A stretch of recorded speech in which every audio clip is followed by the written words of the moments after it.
puisque vous êtes à l'aise sur le plan académique et vous orientez donc vos études vers le droit. Vous obtenez une maîtrise, puis un diplôme d'études supérieures spécialisé en droit public, tout en poursuivant des cours d'économie en parallèle. Votre stage de fin d'études à la direction des libertés publiques et des affaires juridiques du ministère de l'Intérieur, déjà, vous fait entrer de plein pied au sein de l'État.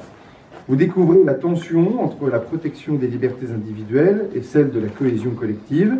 Elle vous passionne. L'exigence technique qu'elle implique sera pour vous un moteur, et je crois pouvoir le dire, un moteur jusqu'à aujourd'hui. Désireuse de servir votre pays, vous décidez de passer le concours des instituts régionaux d'administration. L'ayant réussi avec succès, là encore et toujours, vous commencez une formation à l'IRA de Lille. Camarguaise de cœur, vous trouvez dans le Nord une atmosphère qui vous plaît. Votre carrière professionnelle débute en 1997. Vous intégrez définitivement le ministère de l'Intérieur en tant qu'adjointe au chef du bureau des ressources humaines au sein de la direction de la défense et de la sécurité civile. Vous y déployez des qualités de dialogue et de sang-froid que l'on vous connaît encore aujourd'hui dans cet arrondissement. Au contact de votre directeur, vous apprenez à réfléchir dans l'urgence et à sécuriser sous pression tous les processus de décision. En 2000, jeune maman de Valentine, vous accédez à la fonction de responsable de la cellule juridique de la sous-direction des affaires immobilières, à la direction de l'évaluation de la performance des affaires financières et immobilières du ministère de l'Intérieur toujours. À ce poste, il vous est demandé d'améliorer concrètement les conditions de service pour les fonctionnaires de police. C'est le moment d'un vaste plan de réhabilitation des commissariats. Vous combinez rigueur et ingéniosité pour mettre en place des dispositifs juridiques nouveaux permettant d'accélérer cette réhabilitation. Et d'ailleurs, votre arrondissement en connaîtra quelques traces, notamment avec le commissariat de Vernon et je crois le commissariat de Val-de-Reuil dans les mêmes périodes. En 2002, vous réussissez le concours d'attaché principal. Assumant vos fonctions avec rigueur et application, vous évoluez sur des postes à responsabilité au sein de la direction de la police générale de la préfecture de police de Paris. Vous vous attachez tout particulièrement à améliorer la relation entre le public et l'administration en refondant les fonctions d'accueil du public, chantier qu'il faut remettre sur le métier en permanence. Vous faites preuve, là aussi, d'un sens managérial prononcé à l'égard des équipes que vous encadrez. Démontrant une grande puissance de travail et de réelle qualité d'initiative, vous êtes appelé au cabinet du préfet de police en 2007 en qualité de chef du bureau des expulsions locatives et de la voie publique. À ce titre, vous êtes en charge de la garantie des conditions juridiques et pratiques d'intervention de la force publique pour les expulsions locatives. Vous veillez à la sécurité juridique des procédures. C'est vrai aussi des dossiers de manifestation sur la voie publique, question délicate s'il en est. Habile négociatrice, vous représentez le préfet de police de l'époque dans l'instruction des différents dossiers sensibles. Familière des procédures relatives au droit d'expulsion, vous faites preuve de réactivité et à chaque fois d'une rare intelligence de situation. Votre progression ne s'arrête pas et vous êtes promue en 2008 conseillère d'administration, puis en 2009 intégrée le corps des administrateurs civils. Souhaitant élargir vos connaissances de l'administration de l'État, vous rejoignez à partir de 2010 le ministère de la Santé, pour une parenthèse, et pour une mission dense et complexe en matière d'encadrement et de facilitation du dialogue social dans la fonction publique hospitalière. En 2011, vous réintégrez votre ministère de cœur, le ministère de l'Intérieur, et vous êtes affecté à nouveau à la préfecture de police de Paris. Vos fonctions vous amènent notamment à mener des actions de prévention en matière d'alcoolisation des jeunes, de sécurité ou de tranquillité publique. Un certain Laurent Nunez, que nous excusons ce matin, pardonnez-moi, remarque alors à quel point vous vous montrez force de proposition et à l'initiative d'actions particulièrement innovantes. Le 15 novembre 2013, vous êtes nommé sous-préfète, chef du cabinet du préfet de la région Île-de-France, préfet de Paris. Vous vous impliquez particulièrement, là encore, dans les domaines liés à l'hébergement d'urgence, des centres domiciliaires fixes, au logement social, au campement illicite et aux expulsions locatives.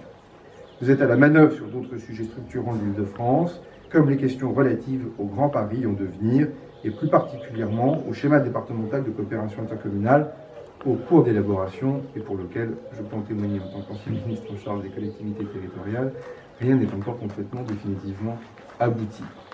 Enfin, votre réactivité et votre esprit méthodique vous rendent particulièrement précieuse pour mettre en place notamment le plan de détection des dérives intégristes, les mesures Vigipirate évidemment, ou la sécurité de la préfecture en elle-même, pour laquelle vous avez effectué un important travail de mise à niveau.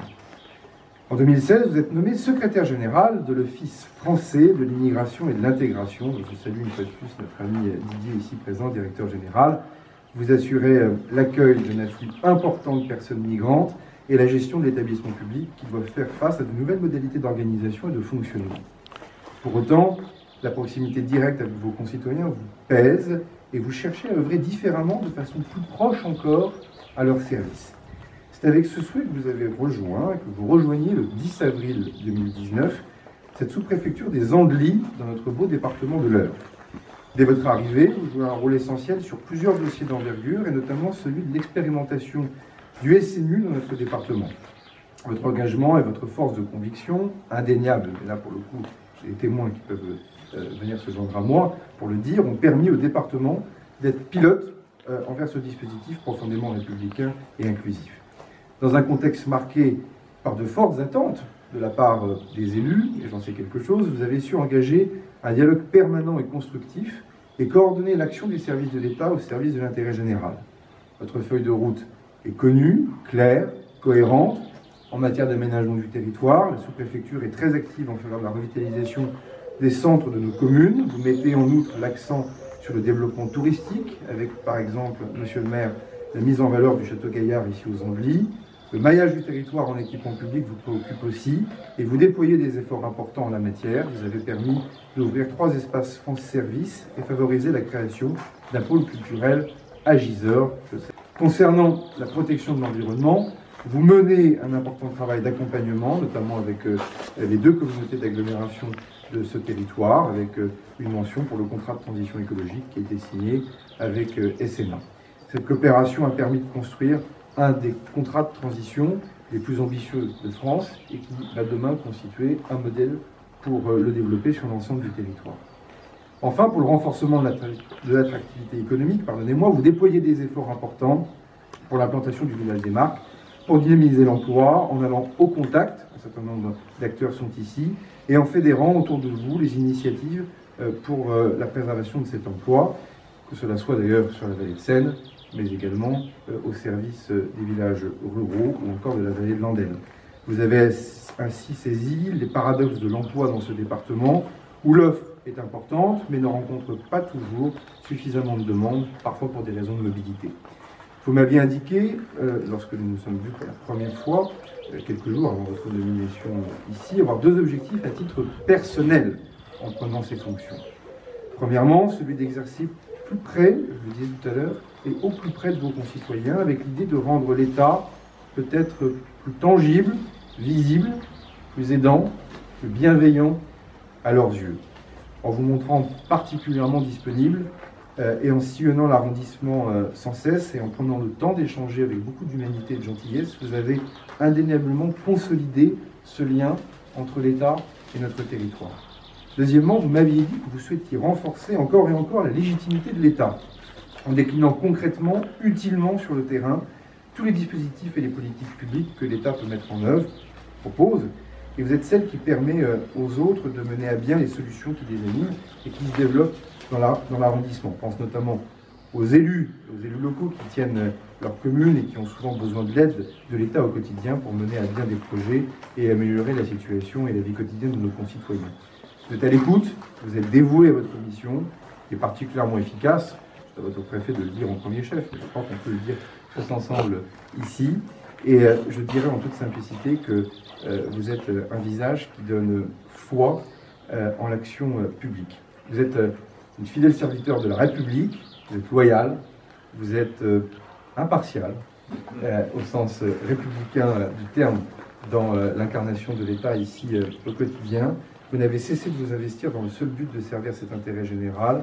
Vous êtes une grande professionnelle, vous avez beaucoup d'énergie et votre implication est reconnue de tous. Elle est reconnue au quotidien parmi vos collègues, par vos préfets, par l'ensemble des personnes que vous animez au quotidien. Je crois pouvoir dire, sous le contrôle des élus locaux, qu'ils soient urbains ou ruraux, sur l'ensemble des territoires de l'arrondissement et quelles que soient les sensibilités politiques, que vous êtes une sous-préfète dont non seulement nous sommes fiers, mais une sous-préfète pour laquelle nous avons désormais beaucoup d'amitié et beaucoup d'affection. Et c'est une joie pour moi, au nom de la République et du Président de la République, que de vous accrocher ces insignes de chevalier de la Légion d'honneur.